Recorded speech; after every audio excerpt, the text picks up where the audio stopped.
Akhil Priya classes. This is Priyanka Akhilesh Dikshit और आज हम करने जा रहे हैं क्लास 9th के चैप्टर नंबर 10 ग्रेविटेशन का एक बहुत ही इंटरेस्टिंग सा टॉपिक मास एंड वेट, जिसको हम जनरली डेली लाइफ में क्या है मिक्सअप कर देते हैं, but in terms of physics in दोनों में बहुत ही ज़्यादा डिफरेंस है। तो आज हम देखेंगे कि कैसे मास और वेट जो है एक दूसरे से बिल्कुल अलग हैं, जिनको हम एक जैसा बोल देते हैं अपनी डेली लाइफ में। तो चलिए पहले स्टार्ट करते हैं कि मास क्या होता है, उसके बारे में कुछ पॉइंट्स जिनको हमें याद रखना है उनको कर लेते हैं स्टेप बाय स्टेप। तो मास जो होता है किसी भी ऑब्जेक्ट का, बेसिकली क्या होता है, उस ऑब्जेक्ट के अंदर कितना अमाउंट ऑफ मैटर है, हम उस चीज़ को कह देते हैं कि वो उसका मास है।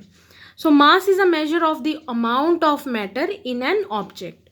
ओके, किसी भी ऑब्जेक्ट के अंदर कितना अमाउंट ऑफ मैटर है वो कहलाएगा उसका मास। एसआई यूनिट जो होती है मास की वो होती है किलोग्राम। वैसे हम मास को किलोग्राम और ग्राम दोनों में मेजर करते हैं, लेकिन एसआई यूनिट जो होती है वो है किलोग्राम। सो मास जो है एक तरह से क्या है, स्केलर क्वांटिटी है, वो इंडिपेंडेंट है डायरेक्शन से। ओके, वो डिपेंड करती है सिर्फ मैग्नीट्यूड पर। तो इस वजह से क्या है, स्केलर क्वांटिटी है। कैसे वो स्केलर क्वांटिटी है, इंडिपेंडेंट कैसे डायरेक्शन से, वो अभी हम आगे आगे पढ़ते हैं। मास कभी भी जीरो नहीं हो सकता, क्योंकि वो इन इट सेल्फ जो है एक क्या है, measure of amount of matter है। ठीक है, वो खुद में ही क्या है, measure of amount of matter, उसके अंदर कितना अमाउंट ऑफ मैटर है वही मास है, तो वो कभी भी जीरो नहीं हो सकता। मास जो होता है किसी भी ऑब्जेक्ट का, वो प्लेस टू प्लेस जो है वेरी नहीं करता है, आइडेंटिकल रहता है। ठीक है, आप लोगों को याद रखना है कि मास अगर मान लीजिए यूपी में किसी ऑब्जेक्ट का मास 70 kg है, तो वही मास जो है तमिलनाडु में भी 70 kg होगा। वो इंडिपेंडेंट ऑफ प्लेस होता है। ओके, किसी भी ऑब्जेक्ट का जो मास होता है बेसिकली हम उसको क्या कहते हैं, मेजर ऑफ इट्स इनर्शिया। हम लोगों ने चैप्टर फोर्स में पढ़ा था कि मास बेसिकली क्या होता है, किसी भी ऑब्जेक्ट के अंदर कितना मेजर है इनर्शिया का। सो हम ये कह सकते हैं कि ग्रेटर द मास, जितना ज़्यादा मास होगा उतना ज़्यादा उस ऑब्जेक्ट के अंदर इनर्शिया होगा। ओके, सो मास जो है इंडिपेंडेंट होता है लोकेशन के। हमने अभी पढ़ लिया कि अगर किसी जगह पे किसी ऑब्जेक्ट का मास 70 kg है तो दूसरी जगह पे भी 70 kg होगा, तो वो लोकेशन से इंडिपेंडेंट होती है। इसलिए हम ये कह सकते हैं कि हमेशा जो मास है वो क्या रहता है, सेम रहता है। इस वजह से अगर मान लीजिए किसी भी ऑब्जेक्ट का अगर मास अर्थ पे 70 kg है तो वही मून पर भी होगा, और अगर हम कहीं पर और पे भी अगर उसका मेजर देख रहे हैं तो वहाँ पर भी वो 70 kg होगा। ठीक है, मास जो होता है इसी वजह से क्या है, कांस्टेंट होगा, क्योंकि वो चेंज नहीं हो रहा है, आइडेंटिकल रह रहा है। इस वजह से मास किसी भी ऑब्जेक्ट का क्या होता है, कांस्टेंट होता है, और कहीं भी वो प्लेस टू प्लेस चेंज नहीं होता है। सो ये कुछ पॉइंट्स थे जिनको आपको ध्यान रखना है कि मास होता क्या है। इनका आप स्क्रीनशॉट ले लीजिए और एज इट इज़ अपने नोट्स बना लीजिए। अब सपोज करते हैं कि कोई एक ऑब्जेक्ट है जिस हमारे पास, जिसका मास जो है स्मॉल m है, उस पर जो है कैपिटल F फोर्स जो है एक्ट कर रहा है। ओके, जब इस ऑब्जेक्ट पे कैपिटल F फोर्स एक्ट करेगा तो ये ऑब्जेक्ट क्या करेगी, चेंज इन पोजीशन होगी।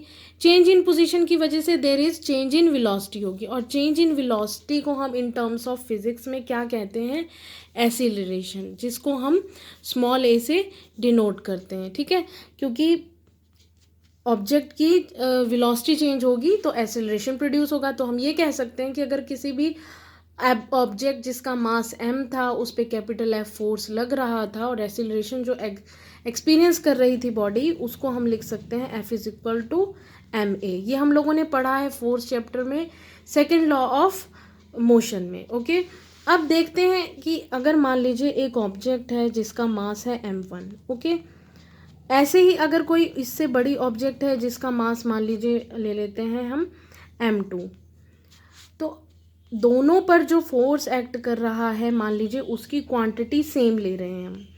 इस पर भी F फोर्स एक्ट कर रहा है, सेम अमाउंट ऑफ फोर्स जो है, जो बड़ी ऑब्जेक्ट है, बिगर इन साइज है m2 ऑब्जेक्ट, उस पर भी F फोर्स जो है वो एक्सर्ट हो रहा है।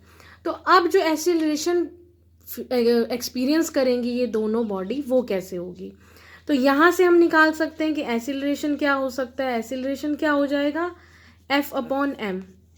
तो यहाँ पर हम देख सकते हैं कि in case of smaller body जो एक्सीलरेशन होगा वो क्या हो जाएगा, फोर्स तो सेम है और वो हो जाएगा m1। तो इसको मैं नाम दे देती हूँ कि वो a1 एक्सीलरेशन होगा। इसी तरह ये जो ऑब्जेक्ट है जिसमें a2 एक्सपीरियंस कर रहा है वो एक्सीलरेशन, वो क्या हो जाएगा f/m2। यहाँ से आप देख सकते हैं कि जितना कम अगर मास होगा उतनी ही ज़्यादा एक्सीलरेशन होगी उस ऑब्जेक्ट की, यानी कि उतनी ही ज़्यादा उसमें चेंज इन वेलोसिटी ऑब्जेक्ट जो है एक्सपीरियंस करेगी। या हम ये कह सकते हैं वाइस वर्सा कि किसी भी ऑब्जेक्ट का मास जितना ज़्यादा होगा उसका एक्सीलरेशन उतना ही कम होगा। ठीक है, तो ये आप लोगों को समझ आ गया। तो अब हम करते हैं कि वेट क्या होता है। वेट बेसिकली क्या होता है, मान लीजिए कोई भी ऑब्जेक्ट है वो अर्थ की तरफ अट्रैक्ट कर रही है।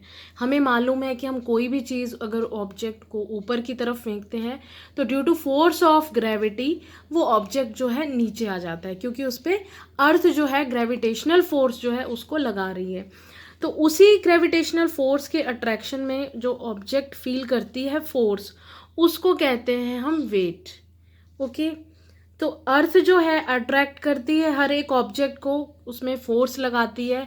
अब सपोज कर लेते हैं कोई ऑब्जेक्ट है हमारे पास जिसका मास m है और उस पर जो एक्सीलरेशन लगेगा वो एक्सीलरेशन कैसे लगेगा, वो एक्सीलरेशन लग रहा है due to the force of attraction, gravitational force. तो हम उसको नॉर्मली एक्सीलरेशन ना कह के हम लोग उसको नाम देते हैं एक्सीलरेशन ड्यू टू ग्रेविटी, जिसे हम स्मॉल g से रिप्रेजेंट करते हैं। तो हमें मालूम है कि F=ma होता है, ये हम अपने फोर्स वाले चैप्टर में या सेकेंड लॉ ऑफ मोशन में पढ़ के आए हैं। तो यहाँ पर हम क्या कर सकते हैं कि जो एक्सीलरेशन है ये हमारी ऑब्जेक्ट जो under the influence of gravitational force है वो भी फील करती है, एक्सपीरियंस करती है। इस वजह से हम क्या करेंगे, इस नॉर्मल एक्सीलरेशन को हटाकर रिप्लेस कर देते हैं एक्सीलरेशन ड्यू टू ग्रेविटी। कर सकते हैं हम ऐसा, ठीक है। तो हम लोगों ने क्या किया, F=mg। यहाँ पर आपको ध्यान रखना है कि जो फोर्स ऑफ अट्रैक्शन जो होता है अर्थ का किसी भी ऑब्जेक्ट पे, वो बेसिकली क्या होता है, वेट। ये पॉइंट जो है इसको आप ध्यान रखिए, इसको मैंने स्टार मार्क किया है, आप इसको स्क्रीनशॉट लेते रहिए। और ध्यान रखना है आपको भी कि किसी भी ऑब्जेक्ट का जो फोर्स ऑफ अट्रैक्शन जो अर्थ लगा रही है उस ऑब्जेक्ट पे, वो बेसिकली क्या है, उसका वेट है। वेट को हम कैपिटल W से डिनोट करते हैं। सो हमने यही बात कही कि फोर्स ऑफ अट्रैक्शन जो है अर्थ का वो इक्वल होता है वेट के। तो मैं इस कैपिटल F की जगह मैं इस W को रिप्रेजेंट कर सकती हूँ, रिप्लेस कर सकती हूँ। तो मैंने इस इक्वेशन में WF को मैंने रख दिया F की जगह पे, क्योंकि हमने अभी पढ़ा कि फोर्स ऑफ अट्रैक्शन जो लग रहा है वो इक्वल है वेट के। तो यहाँ से मैं F की जगह W को रिप्लेस कर देती हूँ। तो मेरे पास आ जाएगा W=m×g। ओके, तो जो SI यूनिट होती है वेट की वो क्या होगी, तो हमने ये कहा कि जो F है वो इक्वल टू W है। ठीक है, तो फोर्स की SI यूनिट क्या होती है, न्यूटन। इस वजह से वेट की यूनिट क्या हो जाएगी, न्यूटन। तो हम ये कह सकते हैं कि SI unit of weight is newton. अब कुछ और पॉइंट्स हैं जिनको आपको ध्यान रखना है कि ये जो डिफरेंसेस हैं मासेस और वेट में, ठीक है। तो वेट जो होता है वो डिपेंड करता है मैग्नीट्यूड और डायरेक्शन दोनों में, जैसे कि मास सिर्फ डिपेंड करता था मैग्नीट्यूड में, तो वेट है वो मैग्नीट्यूड पे भी डिपेंड करेगा, डायरेक्शन पे भी डिपेंड करेगा, यानी कि उसमें लोकेशन जो है वो मैटर करेगी। वो कैसे करती है वो भी हम देखते हैं। सो हम ये कह सकते हैं कि वेट जो होता है किसी भी ऑब्जेक्ट का वो डायरेक्टली प्रोपोर्शन होता है मास के, और डायरेक्टली प्रोपोर्शनल होता है एक्सीलरेशन ड्यू टू ग्रेविटी। तो जहाँ पर भी, तो हम इसको ऐसे लिख सकते हैं W is directly proportional to M। तो यानी कि यहाँ से हम ये भी कह सकते हैं कि W is directly proportional to G। तो जहाँ पर भी वैल्यू जो है ग्रेविटी की चेंज होगी, इस वजह से क्या है, उस ऑब्जेक्ट का वेट चेंज हो जाएगा। ओके, तो at a given place we can use the weight of an object as a measure of its mass. तो यहाँ से हम ये निकाल सकते हैं कि अगर W जो है डायरेक्टली प्रोपोर्शन है मास के, तो किसी भी प्लेस में बेसिकली वेट क्या है उस ऑब्जेक्ट का, उसका मेजर ऑफ मास, उसके अंदर कितना अमाउंट ऑफ मास है। वेट जो है एक वेक्टर क्वांटिटी होती है, क्योंकि अगर हमारी जैसे ही ग्रेविटी की वैल्यू चेंज होगी तो वो चेंज होगा। हम आप लोगों ने ये देखा हुआ है कि इक्वेटर पे जो है और पोल्स पे जो है हम लोगों की जो ग्रेविटेशनल ये जो जी की वैल्यू होती है वो क्या होती है, डिफरेंट होती है पोल्स पर और इक्वेटर पर। तो इस वजह से क्या होता है, वेट जो है वो भी क्या होगा, डिफर होगा एट डिफरेंट पॉइंट्स। मान लीजिए पोल्स पर जो है हमारा सबसे ज़्यादा जी की वैल्यू होती है, तो यहाँ पर क्या है, हमारा वेट सबसे ज़्यादा आएगा। इक्वेटर पे क्या है, हमारा वेट जो है कम आएगा क्योंकि जी की वैल्यू कम होगी। मान लीजिए कोई माउंटेन है, वहाँ पर अगर कोई पर्सन खड़ा है तो वहाँ पर भी जो हमारा वेट है वो क्या आएगा, कम आएगा। तो जैसे जैसे जी की वैल्यू अलग अलग होगी तो हमारी लोकेशन वाइज हमारा जो वेट है वो भी डिफरेंट होगा। वेट ऑफ द अर्थ, अगर हम अर्थ के किसी सरफेस पे खड़े हैं तो वहाँ पर क्या ग्रेविटेशनल फोर्स जो है वो लग रहा है उस बॉडी पर एट द पर्टिकुलर इंस्टेंट, वो भी क्या है, अलग होगा। तो इस वजह से ऑब्जेक्ट अगर अर्थ पे है, मून पे है, वो भी डिफरेंट होगा। ओके, सो वेट जो है वो भी ज़ीरो हो सकती है। कैसे ज़ीरो हो सकता है, W is equal to M G, जहाँ पर ग्रेविटेशनल फोर्स नहीं होगा वहाँ पर हमारा वेट जो है वो ज़ीरो हो सकता है। जैसे हम लोगों ने अभी पीछे किया था कि मास जो है कभी भी ज़ीरो नहीं हो सकता, लेकिन वेट जो है वो ज़ीरो हो सकता है एट दोज प्लेसेस जहाँ पर क्या है, ग्रेविटेशनल फोर्स नहीं होगा। सो ये कुछ पॉइंट्स थे जिनको आपको माइंड में रखना है कि वेट और मासेस के बीच में क्या डिफरेंस है। तो चलिए अब करते हैं हमारा नेक्स्ट टॉपिक। सो अब हम करने जा रहे हैं wait of an object on the moon. ठीक है, तो अगर सपोज कर लीजिए कोई ऑब्जेक्ट है जिसका मास क्या है, m है। अब उसका वेट जो है मून में क्या होगा, WM, क्योंकि हम वेट को W से रिप्रेजेंट करते हैं। उसका मास m था तो इसलिए हमने WM लिख दिया। अब उस ऑब्जेक्ट का मास मून पर क्या होगा, MM, और मान लीजिए रेडियस जो है वो RM है। Okay, so universal law of gravitation अगर हम लगाएंगे, अप्लाई करते हैं, तो वेट ऑफ द ऑब्जेक्ट क्या हो जाएगा, WM is equal to G into mass of the moon into object का मास और divided by the radius. Okay, तो ये हमारे पास आ जाएगा। सो अगर हम देखते हैं कि वेट अगर किसी ऑब्जेक्ट उसी सेम ऑब्जेक्ट को लेते हैं, let the weight of the same object on the earth be WE, उसी सेम ऑब्जेक्ट का अभी हमने मून पे लिया। ठीक है, अब हम उसी सेम ऑब्जेक्ट को ले रहे हैं तो उसका वेट क्या हो जाएगा, अर्थ पे WE हो जाएगा। जैसे कि मून पे हमने उसको M से लिया था। ओके, यहाँ हम अर्थ पे उसके वेट को ले रहे हैं WE। उसका मास जो होगा वो क्या हो जाएगा, M, और उसका रेडियस जो हमारे अर्थ का है वो R। ठीक है, तो हम यहाँ पर WE यानी कि यूनिवर्सल लॉ ऑफ ग्रेविटेशन जैसे इस पर भी अप्लाई करेंगे तो हमारे पास आ जाएगा G, capital G into M into mass of the object divided by R square. Okay, so यहाँ पर क्या आ जाएगा, जैसे ही हम इन वैल्यूज़ को पुट करेंगे, यहाँ पर मैंने देखिए एक टेबल बनाया, ये आपके NCERT में भी है। अर्थ का जो मास होता है इन kg वो हमें गिवन है, अर्थ का जो रेडियस है इन मीटर वो हमें गिवन है, मून का जो मास है वो गिवन है इन kg, और मून का रेडियस हमें गिवन है इन मीटर्स। इन वैल्यूज़ को हमने जो फाइंड आउट की हैं इन वैल्यूज़ में पुट करते हैं। जब इस वैल्यू को मैं यहाँ पुट करूँगी, जब हम इसको पुट करते हैं और इसको जब हम सॉल्व करेंगे तो वेट ऑफ दी मून जो है, मतलब जो हमने मून पे ऑब्जेक्ट का वेट लिया था वो निकल कर आएगा 2.431 into 10⁻10 capital G into mass of the object. Okay, इसी तरह अगर हम wait of the earth object जो हमने सेम ऑब्जेक्ट अर्थ पे रखा था तो उसका वेट निकल कर आएगा 1.474 into 10⁻11 gravitational constant G into mass of the object. अब हम अगर इसको डिवाइड करते हैं, डिवाइड करने पे हमारे पास जो है निकल कर आएगा 0.165, जिसको हम कह सकते हैं कि 16 है, यानी कि weight of the object on the moon is equal to 1/6 of it mass of weight on the earth. अगर मान लीजिए मतलब कि ऑब्जेक्ट अगर मून पर है तो उस 1/6 वेट होगा उसका अर्थ पे। ओके, मान लीजिए अगर कोई ऑब्जेक्ट है उसका वेट जो है अर्थ पर 60 kg है,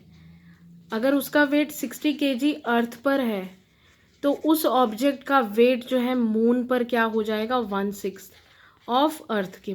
तो ये क्या हो जाएगा, तो मून पे हम लोग कितने हो जाएंगे, 6 kg के। ओके, तो ये होता है weight of the object on the moon और weight of the object on the earth के बीच के रिलेशन, यानी कि 1/6 हो जाएगा weight on the earth. Okay, तो आई थिंक ये आप लोगों को क्लियर हो गया होगा। तो चलिए जल्दी से एक समरी ले लेते हैं। हमने पढ़ा कि मास जो होता है किसी भी ऑब्जेक्ट का क्या है, अमाउंट ऑफ मैटर है, उस ऑब्जेक्ट के अंदर अमाउंट ऑफ इनर्शिया है, जितना ज़्यादा मास होगा उतना ज़्यादा इनर्शिया होगा। मास जो है एक स्केलर क्वांटिटी होती है, एसआई यूनिट किलोग्राम होता है और इंडिपेंडेंट ऑफ द लोकेशन होता है, यानी कि जो मास है किसी भी ऑब्जेक्ट का कांस्टेंट रहता है, प्लेस टू प्लेस वेरी नहीं करता है। वहीं हमने पढ़ा कि वेट जो है बेसिकली क्या होता है, force of attraction of the earth होता है, जिसकी वजह से हम F is equal to M G को W is equal to M G represent करते हैं, यानी कि force of attraction is equal to weight of the object. Weight जो है वो दोनों पे डिपेंड करता है, डायरेक्शन पे भी, मैग्नीट्यूड पे भी। इस वजह से क्या है, वेट जो है अलग हो सकता है डिफरेंट डिफरेंट प्लेसेस पे, क्योंकि वो ग्रेविटी पे डिपेंड करता है। जहाँ पर ग्रेविटी नहीं होगी उस वजह से एक ऑब्जेक्ट का मास जो है, वेट जो है वो ज़ीरो भी हो सकता है। वेट एक वेक्टर क्वांटिटी होती है। अगर कोई ऑब्जेक्ट मून पर है तो उसका जो वेट होगा basically 1/6 of the weight of the object on the अर्थ होगा। सो ये थी कुछ टर्म्स और ये था हमारे टॉपिक के बारे में। आई होप कि आप लोगों को क्लियर हो गया होगा। वीडियो अगर आपको अच्छी लगी तो प्लीज़ वीडियो को लाइक करिए, अपने फ्रेंड्स के साथ शेयर करिए और चैनल को सब्सक्राइब करिए। Thank you for watching this video.